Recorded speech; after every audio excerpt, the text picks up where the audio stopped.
तथा जयमसी म क्रिस्टियन दुर्गा बुढा सिटिभी युट्युब च्यानलमा तपाईँलाई स्वागत गर्न चाहन्छु। मैले आजको यो समयमा अनि जुन भिडियो बनाउन गइरहेको छु, यो भिडियो चाहिँ साँच्चै नै हामीले यहाँनिर स्वास्थ्य कर्मीका म्याडमलाई अनि इन्चार्जलाई अनि हामी एकदम धेरै धेरै धन्यवाद दिन चाहन्छौँ।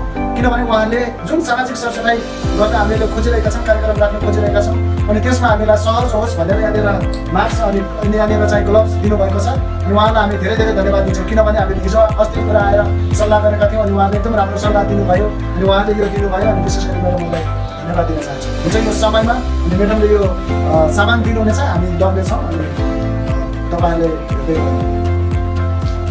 हुन्छ। भाइहरूलाई पनि अब हाम्रो समाज स्वस्थ सुरक्षित राख्न सहयोग गर्नुभएको छ। सबैलाई नमस्कार तथा जयमसी। म क्रिस्टियन दुर्गा बुढा सिटिभी युट्युब च्यानलमा तपाईँहरूलाई स्वागत गर्न चाहन्छु। आजको यो समयमा हामी फुल बजारमा सरसफाइ कार्यक्रम गर्न गइरहेका छौँ। विशेष गरी हामी जतिजना छौँ, हामीले जतिले सक्छौँ त्यतिले सफाइ गर्छौँ। यो समयमा तपाईँहरूलाई इच्छा लाग्छ भने तपाईँहरूले आएर हामीसँग सघाएर सरसफाइ गर्न सक्नुहुन्छ। विशेष गरी हामी धेरै पटक आएर सरसफाइ गर्न सक्दैनौँ, समयमा मात्र हामी आएर सफाइ गर्छौँ। र म तपाईँहरूलाई के भन्न चाहन्छु भने यहाँनिर जति पनि सम्पूर्ण व्यापार बिजनेस गर्ने व्यक्ति हुनुहुन्छ, तपाईँहरू सबैजनाले सानो सानो भए पनि डस्टबिन राखिदिनु होला। अनि जतिजना बाटोमा हिँड्नुहुन्छ प्रत्येक व्यक्तिहरूले बाटोमा नफालेर डस्टबिनमा चाहिँ फालिदिनु होला भन्ने हामी विनम्र अनुरोध गर्दछौँ। यति भन्दै म अब यो समयमा आफ्नो कार्यतर्फ हामी सुरु गर्नेछौँ। यदि तपाईँ कोही हामीसँग आएर सहकारी हुन चाहनुहुन्छ, काम गर्न चाहनुहुन्छ भने आएर मास्क ग्लोभ्स लगाउन सक्नुहुन्छ।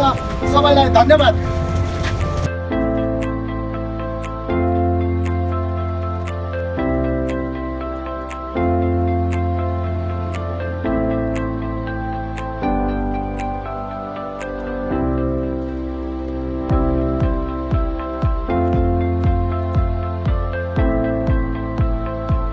हुन्छ, यो समयमा हामी यो काम सुरु गर्न गइरहेका छौँ। अब हामी स्टार्ट गर्छौँ यो।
भरि ल्याइसकेका छौँ।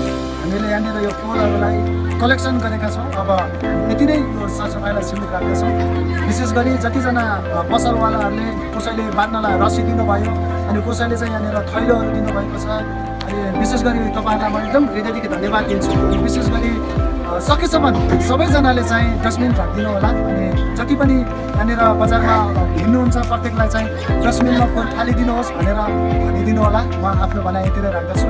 र विशेष गरी यो समयमा फुल बजारमा कसैले पनि